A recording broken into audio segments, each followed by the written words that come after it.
ఏ డావోస్కి అయితే వెళ్ళినావో ఆ Davos founder professor class swab వారే కేసీఆర్ గారికి లేఖ రాసి ఆహ్వానించారు గతంలో. That is the work of KCR గారు. ఇవాళ వాళ్ళ పేర్లు చెప్పుకొని నువ్వు ప్రచారం చేసుకోబడుతుంది. ఐటీ ఎంప్లాయీస్ లీడర్లు కాలేరట, IT employees business leaders అయినరు.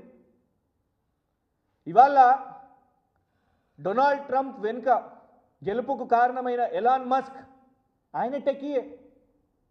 America రాష్ట్ర అధ్యక్షుడి గెలుపుకు వెనుక ఉన్న ఎలాన్ మస్క్ ఎవరైతే ఉన్నారో ఆయన టెక్కీయే.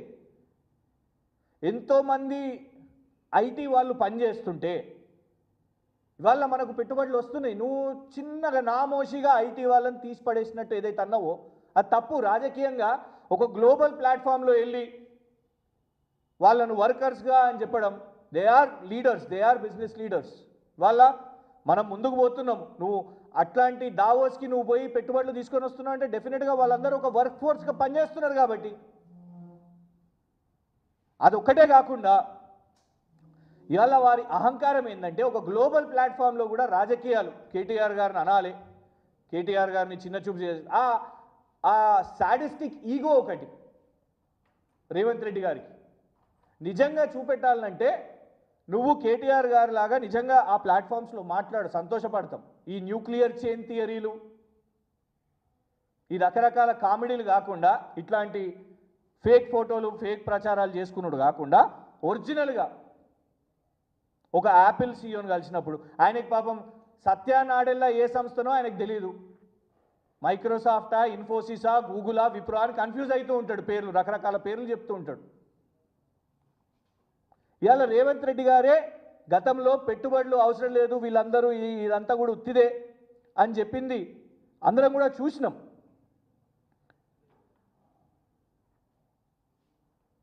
గత ప్రభుత్వం చేసిన మంచి పనులను కొనసాగిస్తూ నువ్వు ఉన్న క్రెడిట్ గత ప్రభుత్వానికి ఇవ్వాలి.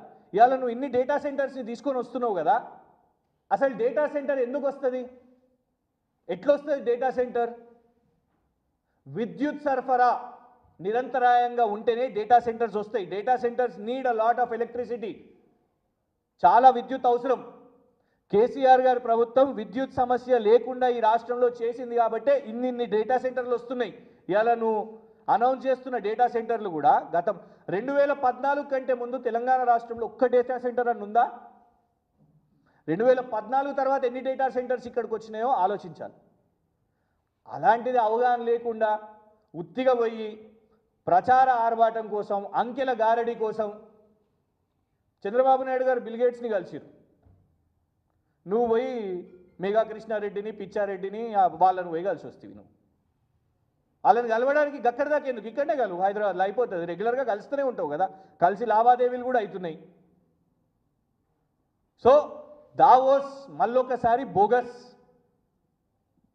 వారు నిరూపించుకోవాలనుకుంటే ఓపెన్గా వైట్ పేపర్ రిలీజ్ చేయండి. కేవలం ఇది ఒకటే కాదు, గత సంవత్సరంలో రేవంత్ రెడ్డి గారు 40,000 కోట్లను ఏదైతే ప్రకటించారో అదాని 12,400 కోట్లు, గోధి ఇండియా 8,500 కోట్లు, మిగతా ఏదైతే కంపెనీలు మా ప్రభుత్వం నుంచి ఏదైతే పైప్ లైన్లో ఉండేనో ఆల్రెడీ మేము అనౌన్స్ చేసిన ఏదైతే కంప్లీట్ అయినాయో అవి కాకుండా నువ్వు ఏది తీసుకొని వచ్చినావు, ఏది గ్రౌండ్ అయినాయి, దాని మీద వైట్ పేపర్ రేవంత్ రెడ్డి గారు పెట్టాలి. ప్రజలను మోసం చేసుడు, ఉట్టిగా అబద్ధాలు చెప్పుడు, రాష్ట్రంలో రైతులను మోసం చేస్తేవి, రాష్ట్రంలో మొత్తం అందరినీ మోసం చేస్తే, అందుకే పోయి కొత్తగా ఫారినర్స్ని మోసం చేసి వస్తున్నావు. కాబట్టి దీన్ని ఎవరు కూడా నమ్మేటట్లేరు.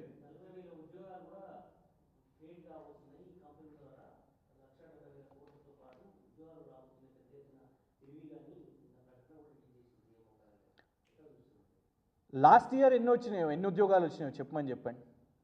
50,000 ఉద్యోగాలు మా హయాంలో మేము నోటిఫికేషన్ ఇచ్చి, మేము పరీక్షలు కండక్ట్ చేసి, మేము సర్టిఫికేట్ వెరిఫికేషన్ చేసిన తర్వాత నువ్వు రకరకాల అడ్డంకులు పెట్టి నీ పార్టీ వాళ్ళతో కేసులు వేయించి ఇవి చేసి అవి చేసి తిమ్మిని బమ్మి చేసి ఎగ్జామ్ కావద్దు, ఒకసారి ఎగ్జామ్ కావాలంటాడు, ఒకసారి ఎగ్జామ్ పోస్ట్పోన్ చేయాలంటాడు, ఇవన్నీ చేసి అడ్డంకులు చేసి ఇప్పుడు ఏం చేస్తున్నావు? నువ్వు ఎల్బీ స్టేడియంలో కేసీఆర్ గారు ప్రభుత్వం ఇచ్చిన ఉద్యోగాలను నువ్వు ఇలా ఫోటోలు దిగుతున్నావు.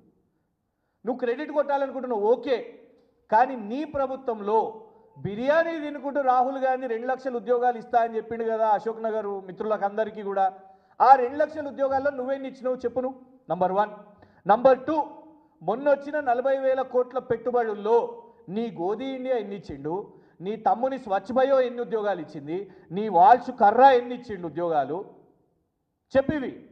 కేవలం రూపాయలే కాదు, సంతోషం, కోట్ల రూపాయలే కాదు, నువ్వు ఎన్ని ఉద్యోగాలు జనరేట్ అయినాయి, ఇప్పటివరకు ఎన్ని వచ్చినాయి, ఎంతమంది తెలంగాణ యువతకు వచ్చింది, అసలు ఎవరికి వచ్చింది ఎక్స్ప్లెయిన్ చేయండి. అయింది చూసుకుంటే వాళ్ళ రిపోర్ట్ కార్డు చూసుకుంటే ముందు కనీసం ఈ సంబరం అన్న నమ్మొచ్చు.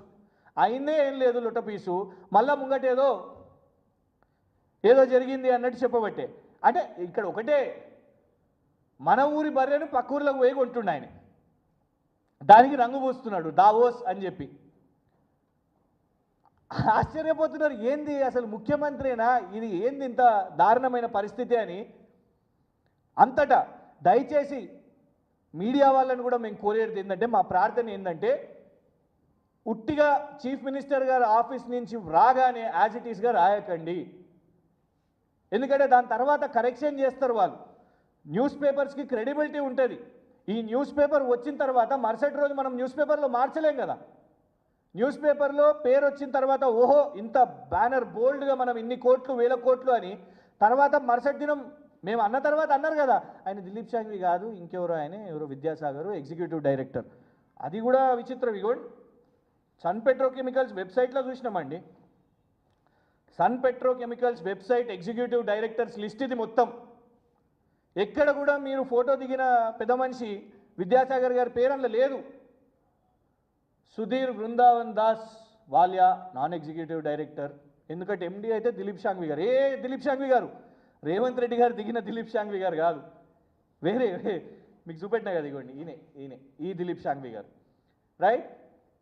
విభా Dilip Shanghvi, Vidhi Dilip Shanghvi, Harin Paramanand Mehta, Hitesh Rasiklal Sheth, Jayesh Nanalal, Shailesh, Jimmy Vaghji, Vibha, Hitesh, audit committee, nomination committee, risk management committee, stakeholders relationship committee, ఎన్నిలా చూసినా కూడా అందులో పేరు లేదు. సో మేము అనేది ఏంటంటే, ఈ తప్పుడు ప్రచారాలు బంద్ చేసి వైట్ పేపర్ రిలీజ్ చేయండి. లాస్ట్ ఇయర్ దావోస్లో 40,000 కోట్లలో రేవంత్ రెడ్డి గారు అదానీ ఎన్ని గ్రౌండ్ అయినాయి, గోధీ ఇండియా ఎన్ని గ్రౌండ్ అయినాయి, ఇతరితర కంపెనీలు ఆ 40,000 కోట్ల పెట్టుబడిలో ఎన్ని గ్రౌండ్ అయినాయి, ఆల్రెడీ ఎన్ని ఎస్టాబ్లిష్ అయినాయి, ఎంతమంది తెలంగాణ యువతకు ఉద్యోగాలు వచ్చినాయి అని మీరు అది చెప్తేనే ఇప్పుడు ఇది నమ్ముతారు. మళ్ళీ రిపీట్ చేస్తున్నా, ప్లీజ్ దయచేసి రీచెక్ చేయండి మీరందరూ కూడా. కొంత ఇన్వెస్టిగేటివ్ జర్నలిజం, రేవంత్ రెడ్డి గారు చెప్పే దాని మీద ఫ్యాక్ట్ చెక్ చేసి రాయండి. ఆయన చెప్పే పేర్లు గలత్, ఆయన చెప్తున్న కంపెనీల పేర్లు అదేంటది ఉస్రా క్లస్టర్ కనబడదు ఆ కంపెనీ ఎక్కడ కూడా. ఉస్రా క్లస్టర్, స్వచ్ఛ బయో, వాల్ష్ కర్రా, గోధీ ఇండియా, ఇవన్నిటి మీద కూడా న్యూస్ పేపర్స్ క్రెడిబిలిటీ దెబ్బతినొద్దని మేము ప్రార్థిస్తూ ఫ్యాక్ట్ చెక్ చేసి రిపోర్ట్ చేయండి.